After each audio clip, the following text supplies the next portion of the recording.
Hello बच्चों, चलिए प्रश्न को पढ़ते हैं और समझते हैं। पूर्णांकों के निम्नलिखित युग्मों का लघुत्तम समापवर्तयी तथा महत्तम समापवर्तक ज्ञात कीजिए तथा इसको सत्यापित कीजिए कि लघुत्तम समापवर्तयी गुणा महत्तम समापवर्तक बराबर होता है पूर्णांकों का गुणनफल। और हमें पूर्णांक यहाँ पर दिए गए हैं 336 और 54। प्रश्न को हल करने से पहले हम प्रश्न के लिए मुख्य अवधारणा लिख लेते हैं। तो प्रश्न के लिए मुख्य अवधारणा, जिसकी सहायता से हम इस प्रश्न को हल करेंगे। मुख्य अवधारणा में हम सबसे पहले लघुत्तम समापवर्तयी को समझेंगे। तो इसको मैं यहाँ पर समझा देता हूँ। लघुत्तम समापवर्तयी, तो इसकी परिभाषा कुछ इस प्रकार से होगी कि दो या दो से अधिक संख्याओं का लघुत्तम समापवर्तयी वह छोटी से छोटी संख्या होती है बच्चों, जो इन दी गई इन दोनों संख्याओं से विभाज्य हो। कुछ इस प्रकार से समझिएगा इसको कि मान लीजिए हमारे पास कुछ संख्याएं दी जाती हैं। मैं यहाँ पर कुछ संख्याएं ले लेता हूँ, 4, 6, 8। अब यदि हमें इसका लसा ज्ञात करना है तो हमें एक ऐसी संख्या देखना है जो इन तीनों से विभाज्य हो जाए और छोटी से छोटी हो। तो वो संख्या क्या होगी? 24 होगी। देखो 24 के बाद एक 48, देखिए आपको उदाहरण से समझाता हूँ। देखो 48 भी ऐसी संख्या है जो 4, 6 और 8 तीनों का भाग इसमें चला जाएगा, परंतु 24 में भी चला जाएगा। तो यहाँ पर जो छोटी संख्या होगी वो कौन सी होगी? 24, इसलिए हमारा 24 उत्तर होगा। दूसरा देखिए, अब हम बात करेंगे महत्तम समापवर्तक की। महत्तम समापवर्तक, यहाँ पर हम इसको इस प्रकार से कहेंगे कि दो या दो से अधिक संख्याओं का महत्तम समापवर्तक वह बड़ी से बड़ी संख्या होती है जो दी गई संख्याओं को विभाज्य कर सके। जिसको भी एक उदाहरण से समझते हैं, जैसे 12, 16 दो संख्या है और हमें इसका ज्ञात करना है मस। देखिए, तो 12 और 16 की बात करें तो देखो 2 का भी इसमें पूरा पूरा भाग चला जाएगा और 4 से भी इसका इसमें पूरा पूरा भाग चला जाएगा। परंतु परिभाषा में क्या है? बड़ी से बड़ी संख्या देखना है जो इन दोनों को पूरी पूरी तरीके से विभाज्य कर दे। तो इसका अर्थ ये होगा कि 2 नहीं होगा, क्या होगा? वो 4 होगा। 2 से भी होगा लेकिन वो छोटी संख्या है, हमें बड़ी संख्या चाहिए, तो ये क्या मिलेगी? आपको 4 मिल जाएगी। आइए अब हम प्रश्न की बात करते हैं। प्रश्न में हमें जो दिया है उसे लिख लेता हूं। तो दिया है, प्रश्न में हमें दिया है दो पूर्णांक दिए गए हैं। एक है 336 तथा अगला दिया है 54। तो सबसे पहले हम क्या करेंगे? इन दोनों पूर्णांकों के अभाज्य गुणनखंड प्राप्त करेंगे। तो मैं यहाँ पर 336 के अभाज्य गुणनखंड करता हूँ।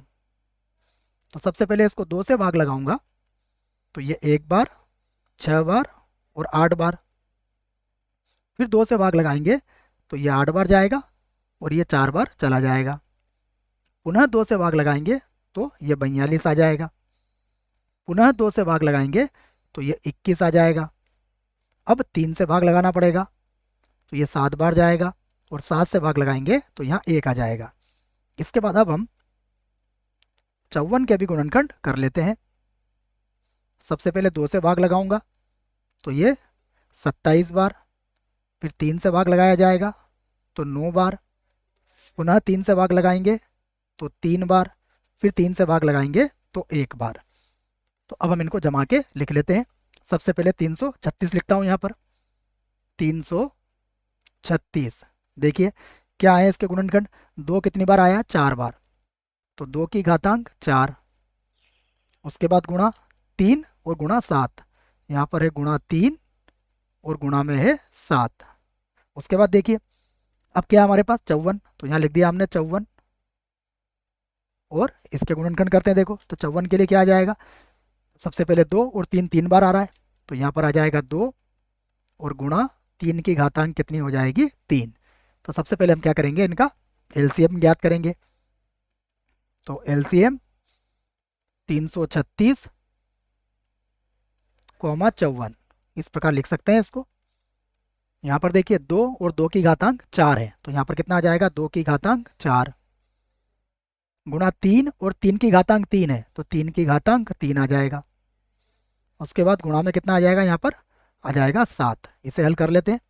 तो 2 को 4 बार गुणा करेंगे तो ये आ जाएगा 16, ये हो जाएगा 27 और गुणा आ जाएगा 7। इन तीनों को गुणा कर लेते हैं। तो इन तीनों को गुणा करने पर आएगा 3024। तो ये हमारा एक उत्तर आ चुका है। अब हम इसका HCF ज्ञात करते हैं, मतलब महत्तम समापवर्तक ज्ञात करते हैं।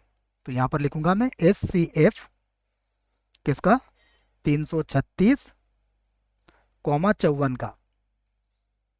तो देखिए यहाँ पर 2 की घात 4 है और यहाँ 2 है, तो उभयनिष्ठ क्या आएगा, यहाँ पर केवल 2 आएगा। यहाँ 3 और 3 की घातांक 3 में उभयनिष्ठ क्या आएगा, केवल 3 आएगा।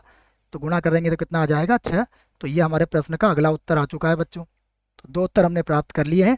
अब हमें क्या बताना है कि इन दोनों का गुणनफल दोनों पूर्णांकों के गुणनफल के बराबर होगा। तो मैं क्या करता हूँ यहाँ पर, अब गुणा कर लेते हैं हम। तो LCM किसका, 336 और 54 का, और इसको गुणा करूंगा मैं HCF, और यहाँ पर है 336 कॉमा 54। तो इसे गुणा कर लेते हैं, तो ये होगा 3024, और इसको गुणा कर देंगे 6 से। तो जब 6 से गुणा करेंगे तो ये हो जाएगा 18,144। इसे हम बना देते हैं समीकरण 1, और अब हम गुणा कर लेते हैं 336 और 54 का। तो अब मैं गुणा कर रहा हूं 336 गुणा 54। इनका गुणा करेंगे तो भी कितना आएगा, तो भी आएगा 18,144। तो समीकरण 1 और 2 क्या आई है, हमारी बराबर आई है। तो हम इस बात को लिख लेते हैं कि समीकरण 1 व 2 से, समीकरण 1 व 2 से क्या हुआ, LCM 336 कॉमा 54, इसका गुणा किससे किया हमने, HCF यह 336 गुणा 54, और ये किसके बराबर आया, ये बराबर आ गया है 336 गुणा 54 के। तो यही हमें सिद्ध करना था। तो यहाँ पर हम लिख सकते हैं सिद्ध हुआ। आशा करता हूँ बच्चों आपको इस प्रश्न का उत्तर समझ में आया होगा। धन्यवाद।